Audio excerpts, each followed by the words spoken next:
shore up the lineup, please. This generation of Steinbrenner seems less willing to just open up the checkbook to pay for players. Disappointing. But Garrett Cole, injury or not, Willie, the Red Sox are still going to finish fifth. Don't worry about that. We're destined for last. I think I'm hoping for the best on Cole. That lineup is tough. They're going to keep us in it. Yes. Staying within the pages of the New York Post, Robert F. Kennedy says he will announce his vice presidential pick on March 26th at an event in Oakland. Why are we telling you this in a sports segment? Well, because a source tells NBC News the independent presidential candidate has offered the slot to an individual, and that individual has accepted the offer.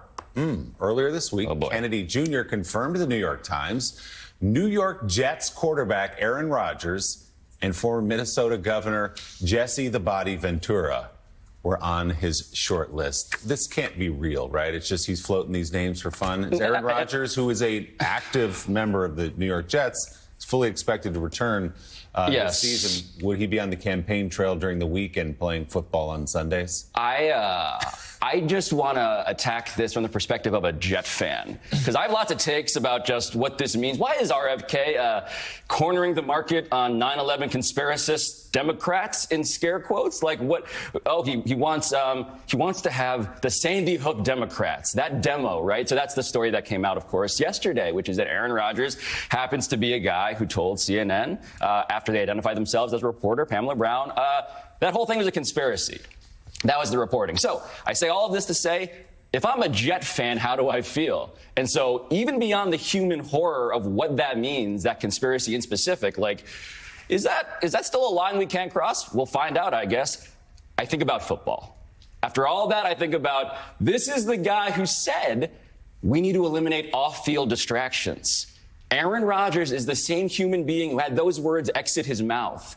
And now to be the first athlete in history to mount a vice presidential campaign is just one of those on-the-nose things that you would laugh at if you also didn't worry about what it says about, I don't know, democracy and ourselves. Kennedy and Rodgers, of course, first bonded over their vaccine skepticism, denialism.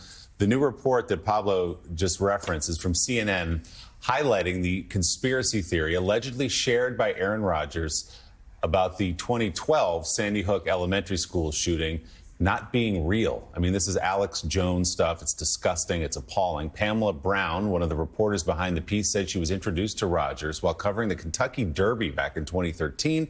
And upon hearing that she was a journalist with CNN, Rodgers immediately began to attack the news media for covering up important stories, he said. According to the report, Rodgers brought up the Sandy Hook shooting, claiming it was actually a government inside job and the media was intentionally ignoring it. Brown recalls Rodgers asking her if she thought it was off that there were men in black in the woods by the school. We're not going to even get into this stuff. Rodgers, through one of his agents, declined to comment to CNN in response to this. CNN had a second source on this. He's been saying this to a whole bunch of people. It's arguably the most disgusting conspiracy theory in all of the QAnon Alex Jones world that has descended on this country in the last decade or so. So I guess, John, the question for me is, at this point, if you're the New York Jets, Aaron Rodgers is a broken-down 40-year-old who won one Super Bowl a decade and a half ago. Same number of Super Bowls as Jeff Hostetler, Brad Johnson, Trent Dilfer, Nick Foles.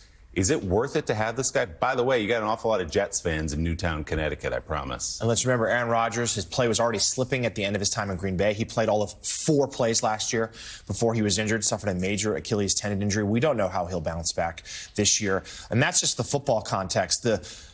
It is the most loathsome conspiracy theory out there. And if he believes it, then he's a loathsome human being. He also, we know from his former teammates who have told people that he would float 9/11 conspiracy theorists too, that he believes December 11th was an inside job. So that might be the second worst conspiracy theory in American society. Pablo, I don't see how the New York Jets can employ this guy. If this is real, let him go be Robert F. Kennedy Jr.'s running mate. They'll lose in embarrassing fashion. Don't let him play for your team again. Yeah, can I just posit that this guy doesn't really care about football anymore? Can I just say that? Like, it should be insulting for Aaron Rodgers to hear someone say that about him, but every indication is that he wants to talk about and complain about and be victimized by and become a messianic figure because of alleged cancellation. And why? Is it us, Aaron, or is it you? And for Aaron Rodgers, the answer is never Aaron Rodgers is the problem, despite all the people around who are voting in the other direction. And by the way, those Sandy Hook families have suffered for more than a decade because of that conspiracy. Yes. They've been harassed. They've had to move. It's insane. They've had to not disclose where their children are buried. It's the most horrific thing. And if Aaron Rodgers is really talking about this, I don't know how the Jets keep. Now you got Tyrod Taylor. He's a starter. Let him be the quarterback. ESPN's Pablo Torre. Thanks, Pablo. Great to see you. Thank you, Pablo. Coming up, we'll get back to the new developments with Donald Trump's legal trouble, including today's hearing in Florida of his handling of classified documents. We'll